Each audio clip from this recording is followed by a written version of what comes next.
Now you talk about terror. What about for me?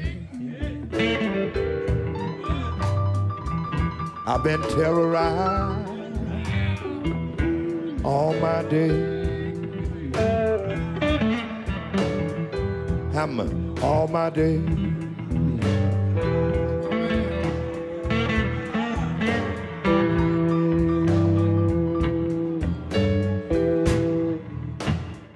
The integrity and quality of public education in the United States has been under assault for decades, as Ellen Schrecker documents in her new book, The Lost Promise: American Universities in the 1960s. The American dream of high-quality, affordable, mass higher education is no longer within reach of many Americans. Tuitions, once low, if not free, have soared, and with them tremendous student debt. Although the Biden administration has made an effort to reduce some of this debt, millions of students, graduates, and dropouts still owe a staggering $1.6 trillion. State legislators and the federal government have dramatically slashed funding to public universities, forcing them to seek support from corporations and reduce most faculty to the status of poorly paid adjuncts, often lacking benefits as well as job security. Nearly 75% of the instruction at colleges and universities is in the hands of adjuncts who have no hope of being granted tenure. Public institutions, which serve 80% of the nation's students, are chronically short of funding and basic resources. Higher education has evolved, even at major research universities, into primarily vocational training, no longer a vehicle for learning, instead one about economic mobility. The assault sees elite schools where tuitions can run as high as $80,000 a year, cater to the wealthy and the privileged, locking out the poor and the working class. Joining me to discuss the crisis in higher education is Ellen Schrecker, retired professor of history at Yeshiva University and the author of numerous books, including her latest, The Lost Promise: American Universities in the 1960s. In the book, you argue that the upheavals on campus in the 1960s laid the groundwork for the assault against higher education. But before we go into that, you contrast what was happening in the United States and at the universities with the early periods of the Cold War. You note that there was no blacklist.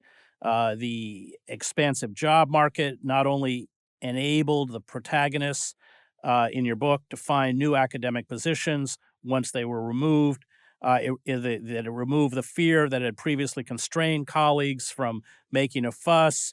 More professors were willing to stand up for sanctioned colleagues, refusing to countenance violations of academic freedom and professional autonomy. You at one point in the book call this the golden age. We're talking about the 1960s of higher education. But just to begin, what did we come out of? Because people had to sign loyalty oaths in the 1950s. I remember Sheldon Woolen telling me that he signed one. He said he'd signed one in the military. It doesn't make any difference if he signed one to teach at Berkeley. But just set the stage before we go into the 60s. Sure. What the 60s followed was McCarthyism, which I have written about as well. And during the late 40s and 1950s, there was a massive political chill on American campuses. We all know about Joe McCarthy and Have You No Decency, Sir?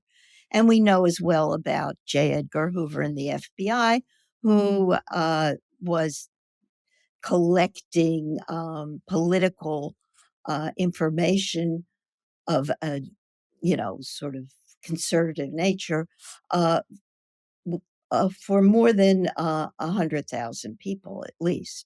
This was a period of repression. There were congressional investigations. There were blacklists.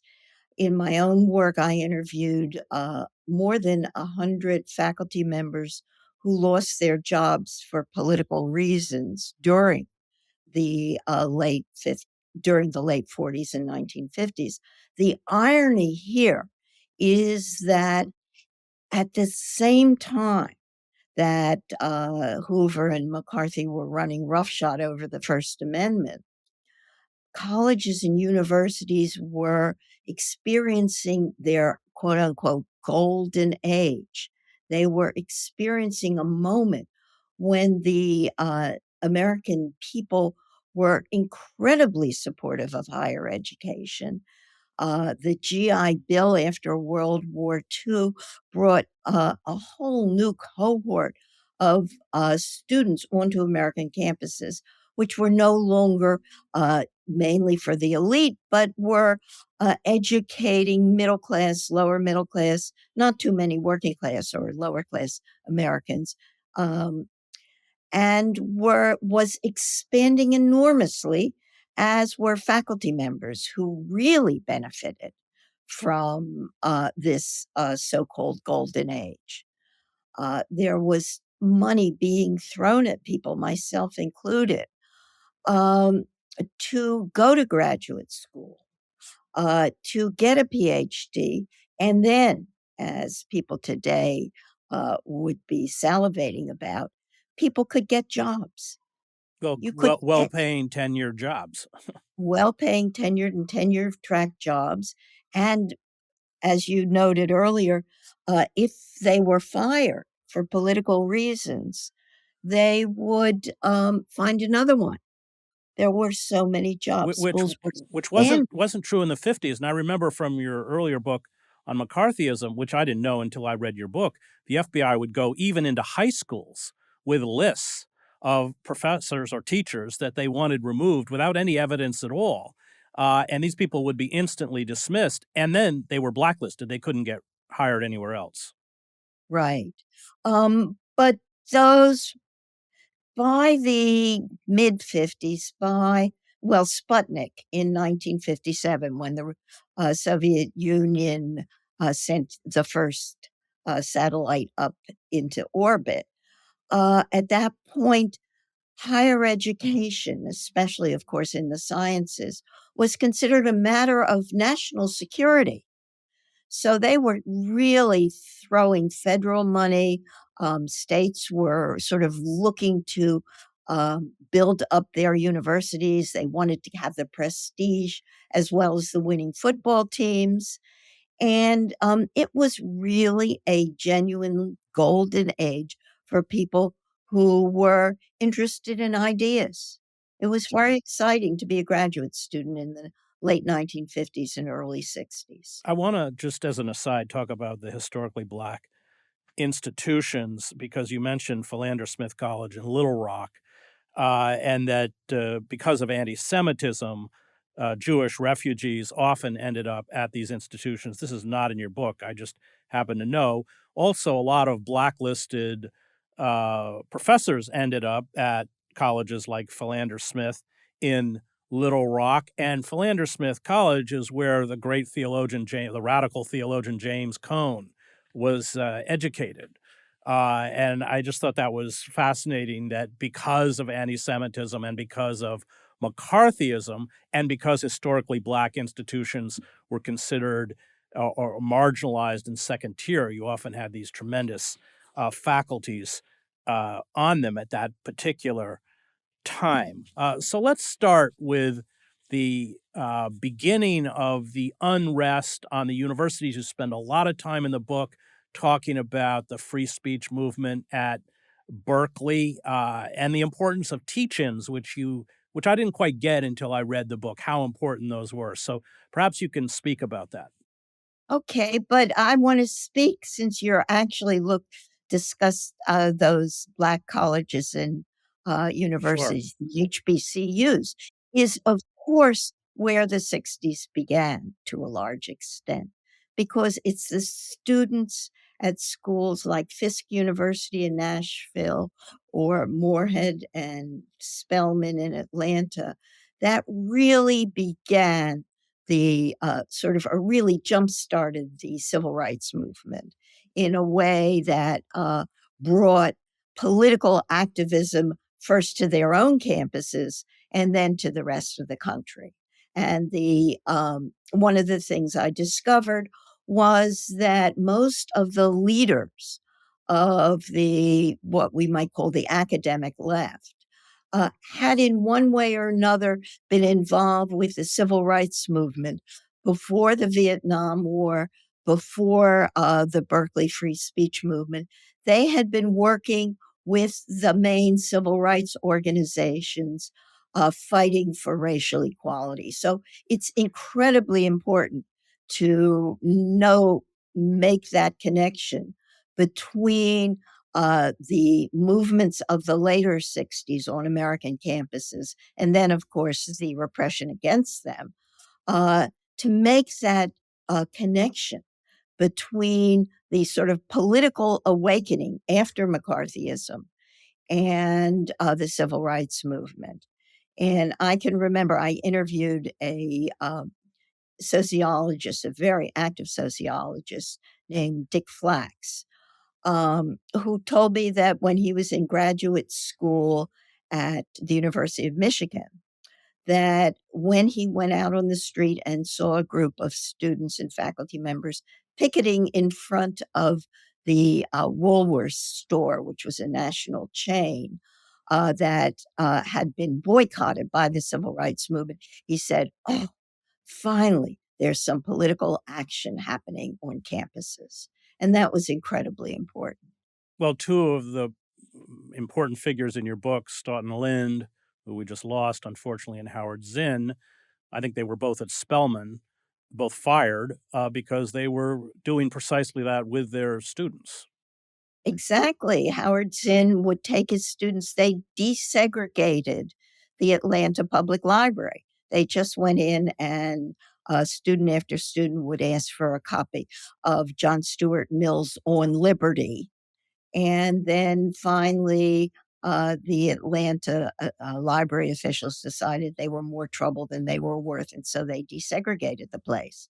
So Zinn was incredibly important in the civil rights movement, and then later on in the anti-war movement, and is a main sort of history maker as well as a historian. Stoughton Lynd, the same thing. Although Lynd was not fired by Spelman. He was fired for When, pushed out of Yale eventually. yeah, what happened was he quit. He quit as a protest against the firing of Howard Zinn Right. and was immediately hired by Yale.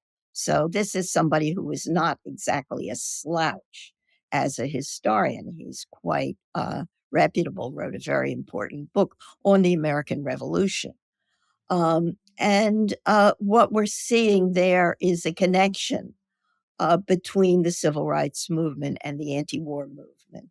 And lots of people who were active during the 60s did get their start picketing Woolworths, or even more important, like Mario Savio, who was the leader of the Berkeley free speech movement, went south in the summer of 1964 in a project called Mississippi Summer to help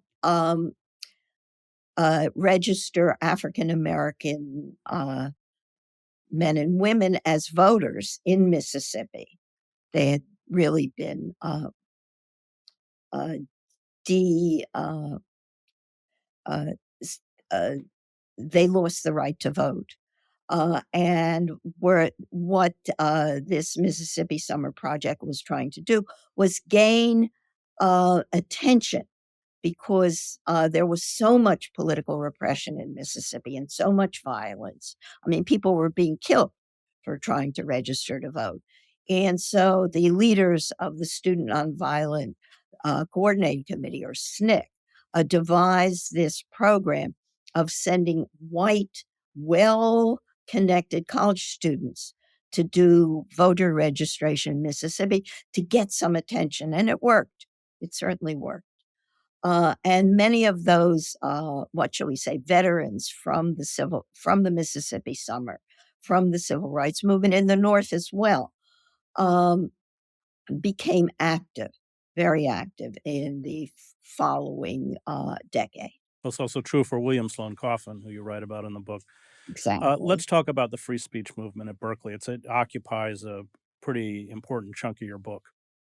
Right. Well, you don't ordinarily have such a dramatic change in sort of the political climate as you do with the Berkeley free speech movement.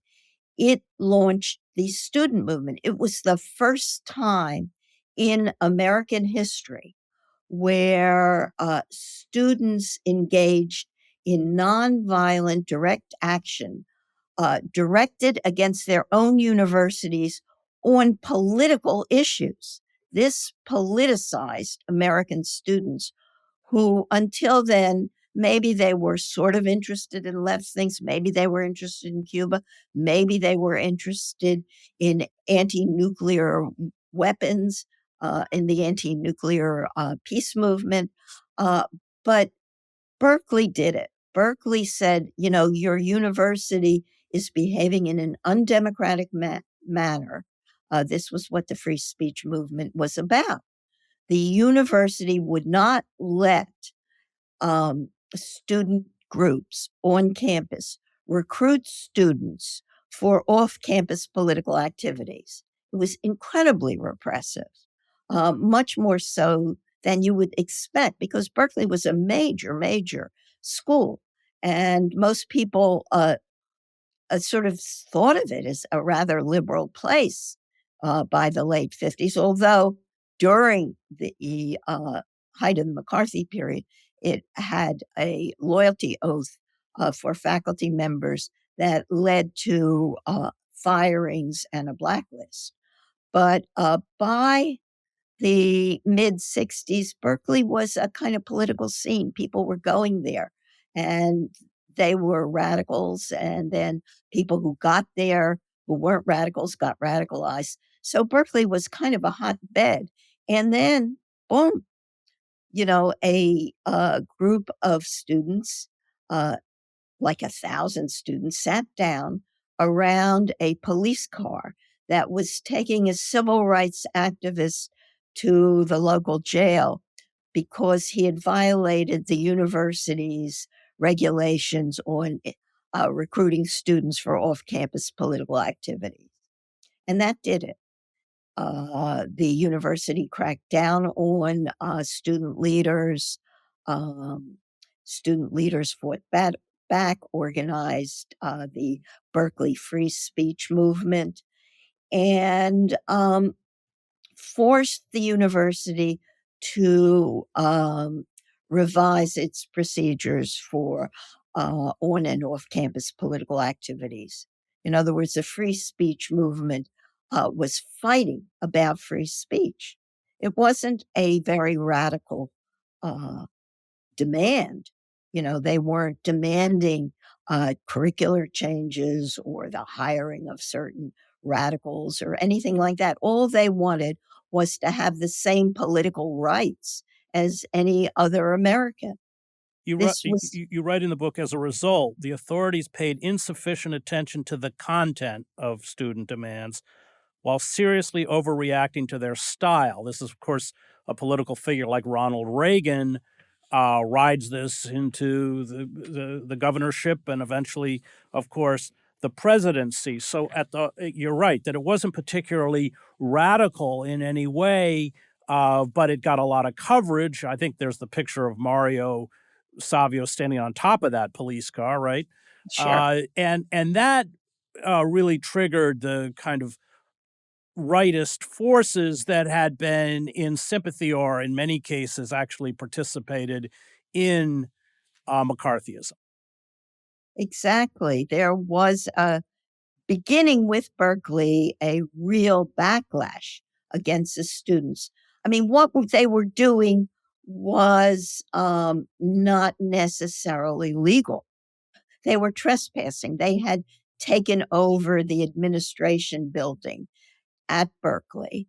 This had never happened before, not for any political cause.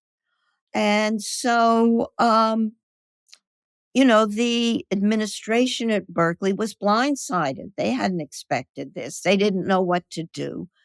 Nobody was expecting. I mean, one of the themes of the book is simply that this was unprecedented. This was the first time in history that university administrators had to deal with left-wing radicals who were disrupting classes, who were taking over buildings, who were demonstrating, who were doing things that the administration wanted stopped. This was really bad publicity. I just want to talk about the role of the FBI. They start disseminating all sorts of allegations uh, to figures within the administration. For instance, the vice chancellor, Alex Sheriffs, who became Reagan's top advisor on education, that this was a communist radical bloc. None of this was true, of course. That the elements of the free speech movement were practitioners. These are FBI words: tactics of Fidel Castro and Mao Zedong, and this charge, this demonization of the students, was picked up by the media, and you write that there was not much sympathy within the public for the students. They did a very effective job at marginalizing them on a national level. Yeah. This was done from the start with the Berkeley free speech movement. Clark Kerr, the president of Berkeley, who was one of the first victims, in fact, of the backlash against the student movement. Clark Kerr was being fed stuff through this guy, Sheriff, who was a vice chancellor of Berkeley. And Sheriff was being fed stuff by the FBI about the so-called communist connections of these crazy students. And Clark Kerr, to his discredit, parroted that stuff and talked about it. The main evidence they had for these communist connections was the fact that one of the leaders of the free speech movement was a undergraduate student named Bettina Aptheker, whose father was a well-known or publicly known communist historian. And so therefore they claimed that, look at that, the communists are in charge. Well, Bettina Aptheker was not only the only woman or one of the few women in the leadership of the free speech movement, but she was one of the most moderate figures in that group. She was somebody who didn't shout slogans or anything. She said, look, we're just asking to be given our rights and let's work this out. And ultimately, the cavalry that came to the rescue of the students was the faculty. This is very important. There was a important vote by the Berkeley Faculty Senate in about 2 months into the free speech movement, when the campus was just doing nothing but holding meetings. And the faculty held a meeting and voted in favor of revising the school's regulations for political activity on campus, and managed to convince the Board of Regents, which was the final authority, to make those changes. And the free speech movement ended with a victory, definitely a victory, with a new, more democratic form of campus regulations. And this leads into the anti-war movement. And of course, students are directly affected by the war. Much of the anger on campuses is about collaboration between universities and the war industry, including the manufacturing of chemical agents such as Agent Orange, etc. And you said the escalation of the war brought about the creation of a new form of protest, the teach-in. which you place a lot of importance. You consider a very important moment. One of the things I found moving, by the way, is the way the students would react to the teach-ins. That it suddenly gave a vitality to their university experience, almost euphoric, in the sense that professors came out of the classrooms. These things were often done outside or outside the confines of the university. They would last, I think at one point you said, like 30 hours or something. But That talk was talk Berkeley. at Berkeley. Talk about that. Sure. Well, one of the things that I discovered in my research was that at the time the Vietnam War really escalated, which is in the early spring of 1965, which is what? 3 months after the end of the free speech movement. Okay. So, boom, there's the free speech movement. And then all of a sudden there's Vietnam. And what I discovered was that nobody knew anything about Vietnam. It had been a French colony. It had fought uh, for more than a decade against the French after World War II to win its independence. It was led by communists, so that the American foreign policy establishment, especially in the aftermath of McCarthyism, which had a large component of attacks on the Truman administration for quote unquote losing China. We have to understand there was a major revolution in China. Communists came to power. So there was this sense that in the Johnson administration, we can't lose another country. We can't lose another country because the Truman administration was under such heavy attack. We don't want to go through that again. Little did they know, of course, that they were doing something that would, in fact, lead to massive anti-war movement. But anyhow, in the beginning, nobody knew anything about Vietnam. My late husband wrote the first sort of best-selling book. It was a kind of a collection of documents and articles about Vietnam that was published in the summer of 1965. It became a bestseller because nobody knew anything. Ellen, I want to stop you there because I only have 5 minutes left. And so you saw the rise of the anti-war movement. The same tactics were used to demonize the campus radicals, if we want to call them that were used in the free speech movement. And this led to tremendous blowback against the universities. Just briefly tell us what the blowback was and where we are now. Okay. Well, we're skipping I know. many things. But It's a long book. People are going to have to read it. So, oh, good idea. And eventually it's going to come out in paper. Okay. So anyhow, what happened was, the Berkeley free speech movement made the career of Ronald Reagan. A lot of other rather opportunistic politicians followed suit.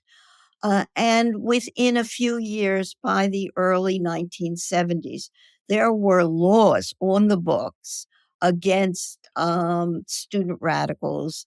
They criminalized anybody who rioted on campus in certain states. They took away their state funding, but especially they took away funding for the institutions across the board. They they were still expanding in size, but the percentage of their budgets that was being supplied by the states and federal government as well declined.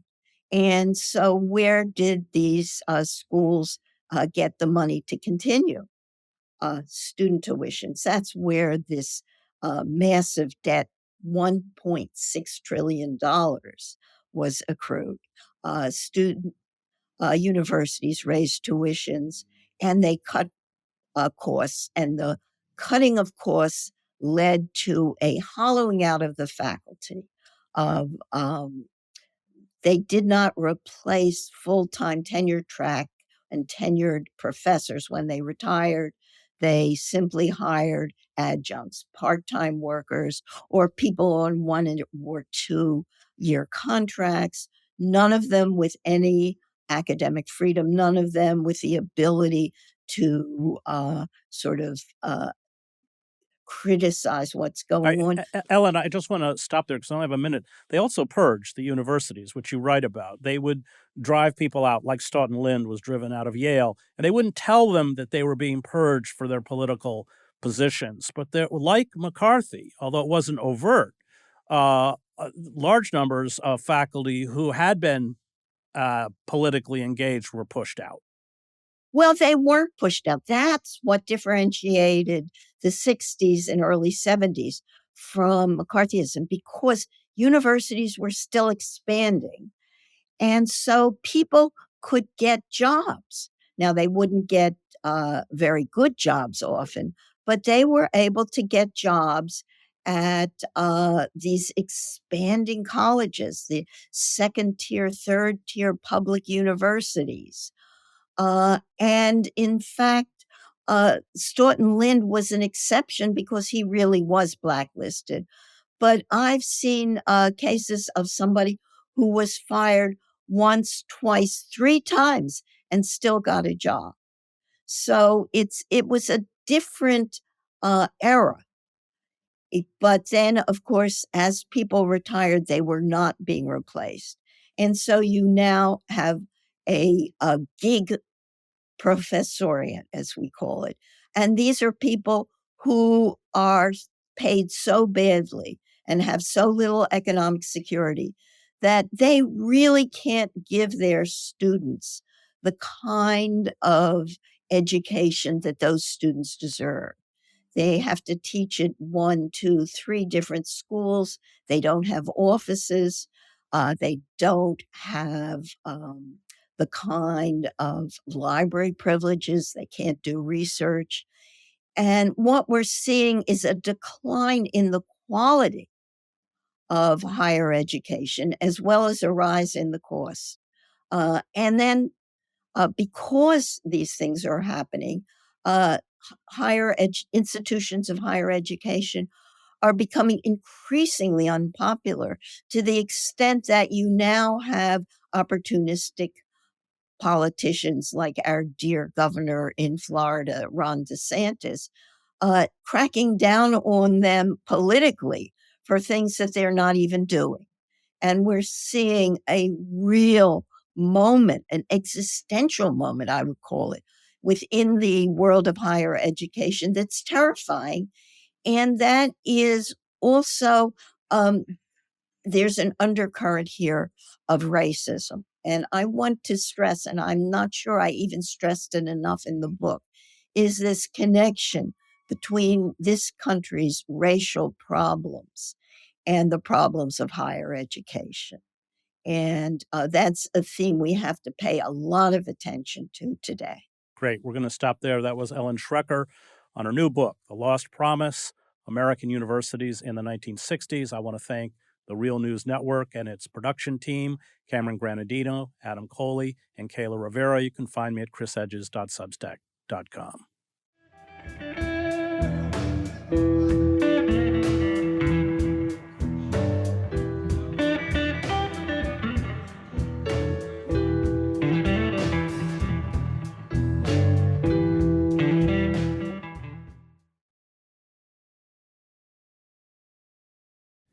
Thank you so much for watching the Real News Network, where we lift up the voices, stories, and struggles that you care about most. And we need your help to keep doing this work. So please tap your screen now, subscribe, and donate to the Real News Network. Solidarity forever.